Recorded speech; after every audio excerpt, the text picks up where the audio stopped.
Mariners lose 6-0. They fall to 59 and 54 on the season. And the Phillies get the one game in the 3-game series. Go over the scoring plays. First inning, Kyle Schwarber homers to right to make it 1-0 Phillies. Nothing really happens between the first and the 8th. And unfortunately, nothing good happens for the Mariners in terms of scoring. In the 8th inning, Bryson Stott homers to right to make it 2-0. Bryce Harper homers to right center to make it 4-0 because Trey Turner was on base, and Alec Boehm homers to left. 5-0 Phillies. Just for good measure, JT Real Muto singles to center to score Brandon Marsh. 6-0. Mariners lose. Bummer. Bummer. And let's start with the positives. This is how we always do it. When the Mariners lose, we start with the positives and end with the negatives. When they win, vice versa. You know how it works. But thank you if this is your first video somehow. Appreciate the support. So the positive, I think, overall is the weekend. And of course, it's worth pointing out that the Phillies are not playing anywhere close to how they were playing not all too long ago. But playing bad to a 66-45 record tells you how darn good the Phillies have been and how talented the Phillies are. I mean, there's Hall of Famers on that team. There's at least one in Bryce Harper. And there are some guys who, maybe don't get there, but are going to be in the Hall of Very Good. And for those unfamiliar with that term, go look it up. It's an interesting one, and some very talented people were a part of that program for our program. Well, I don't know what you'd call it. Anyway, really good players. Kyle Schwarber, Trey Turner, Alec Boehm's having a great year. Chichiro Muto has been one of the best catchers in baseball for a long time. They're really good. And you took 2 of 3 of them. And not only did you take 2 of 3 against them, for the overwhelming majority of the weekend, I thought you were as good, if not better. I liked seeing that. It's a bummer how it ended, of course, and we'll talk about it. But I thought this weekend was a positive. Here's another positive.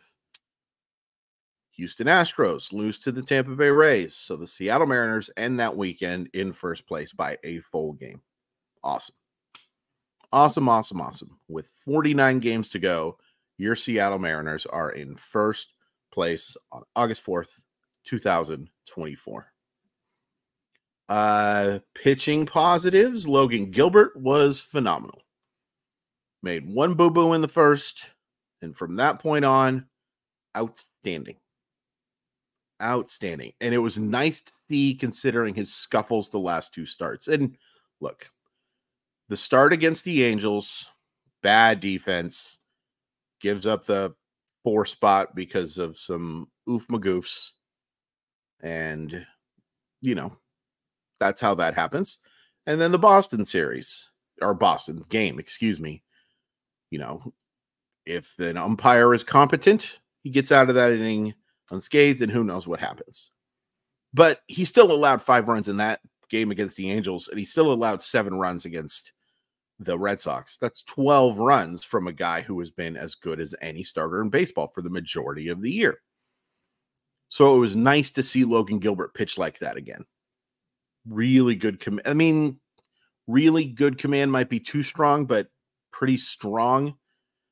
I can't help but wonder how much more deep he can get in the game, if not for Nick Castellanos in a 15-pitch at bat. But maybe he gets the 7th if he's able to get through that, because that 15 pitches, that's a decent inning. But I thought Logan Gilbert pitched really well. I thought JT Chargois pitched well. I thought Jonathan Hernandez pitched well. And hey, guess what? I didn't know Jonathan Hernandez was a Seattle Mariner. Had not a clue. When I saw him enter that game, I thought, what? Welcome to Seattle. I actually like Jonathan Hernandez. The command has been wretched for most of his career, but that swing and miss stuff is good. Good. And hey, Seattle's done a good job with profiles like this. I like that pickup a lot. You know what else I like? I like to pick things up from Simply Seattle, but I also like to have it delivered. And if you use code MOLLYWOP15, MOLLYWHOP15, you can save 15% off your order. It's not just for the Mariners, guys. If you love stuff for the Seahawks, the Supersonics, the Kraken, the Storm, the Sounders, the Huskies, you can find it all at Simply Seattle, and then you can use that code to save 15% on your order automatically. It's a great deal. You just enter it at checkout. There's a link in the description that'll take you to the website, and then you can copy and paste that code. Thank you so much, Simply Seattle. Yeah, the bummer is a sweep here would have been just delicious. It would have just been awesome to get all 3 of these games. And you had a chance. You had a really good chance. It was a 1-0 game entering the 8th inning. And of course, you won the first 2, which is necessary to do. But alas, here's another positive that just kind of leads into our negatives. You don't have to face Zach Wheeler very often. In fact, you won't have to face Zach Wheeler again until you potentially meet in the World Series. Wouldn't that be nice? Wouldn't that be fun? Won't be fun if you face Zach Wheeler like today. And hey, I'll talk about it in the negative section, but I'm going to give credit to Zach Wheeler too. He was phenomenal. Zach Wheeler's one of the best starters in baseball. The New York Mets and the San Francisco Giants should be kind of kicking themselves right now. Because, man, oh, man, would he look good on their teams. And he was part of their organizations at one point. Really good pitcher. One of my favorites to watch.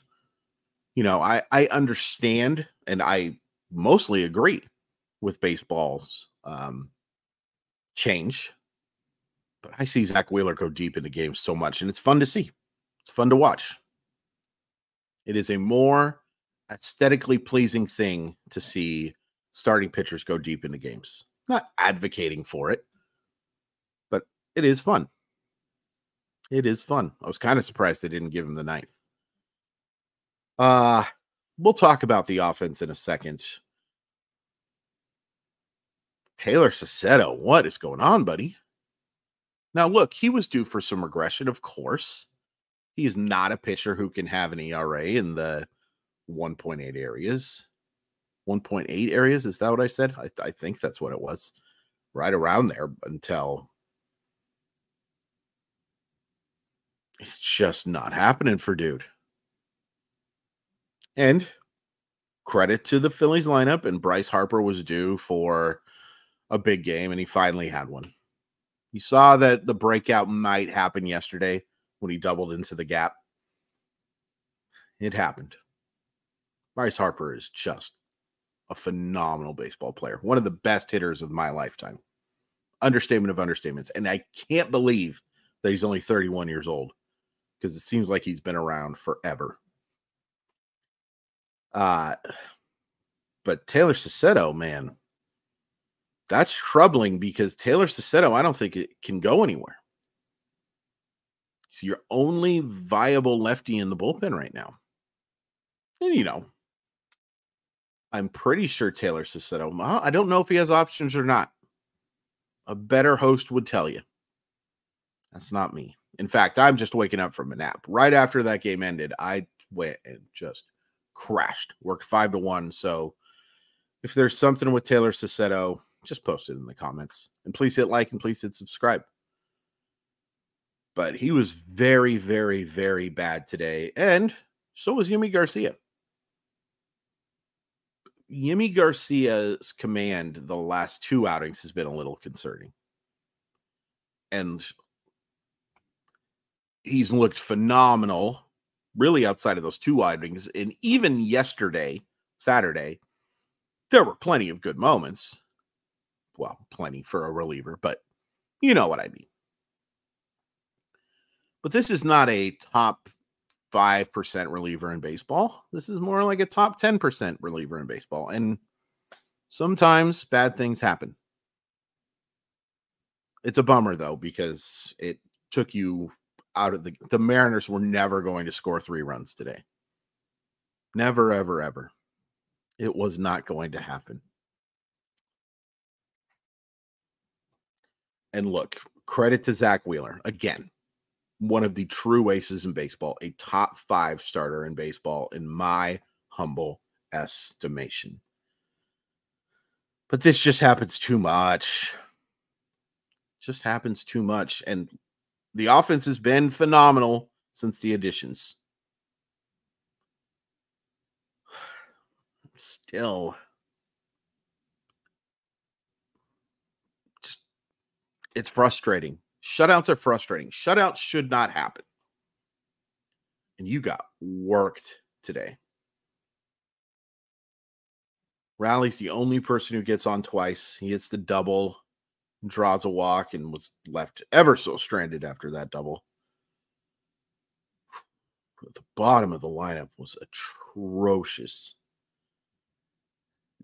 And I know the Mariners will not have him in the lineup very often, but Jason Vossler cannot play for you. Absolutely not. Jason Vossler is a guy who can be the 26th player on the roster, I guess. He's bad. He's not a good Major League Baseball player. I don't like saying it. But there's a pretty large sample now of it. Moore struggled, Rojas struggled, Haniger struggled after all the nice things I said about you, Mitch. Raley struggled, Polanco struggled. The 5, 6, 7, 8, 9 combined to go 0 for 4, 0 for 7, 0 for 10, 0 for 13, 0 for 16, 0 for 19. And I don't have the window open enough to tell you how often they struck out. It's not important. They struck out a lot. And he only drew the 1 walk. Bummer. A bummer end to a really good weekend. It's kind of like, you go out and you go camping and you have a really good time. But then on Sunday, you have to stop by your parents' work and spend the day there, and there's no internet or anything fun to play. That was kind of what Sunday was. Still a good weekend. Still a positive weekend. But you sure wish it ended a little better, right? I think so. So if I remember correctly, the Mariners are off tomorrow and then begin a 3-game series against the Detroit Tiger baseball team. Yep. Tuesday, Wednesday, Thursday. All 3 games at 6:40. That's kind of fun. The afternoon games are okay, but yeah. Castillo versus to be determined. The real tough one's going to be Thursday when you have to face Tariq Skubal. But I think this is a big week. So you've taken 2 of 3 from the weekend. But now you got 6 more at home. 3 against a not competitive baseball team right now. And 3 against a very competitive baseball team right now.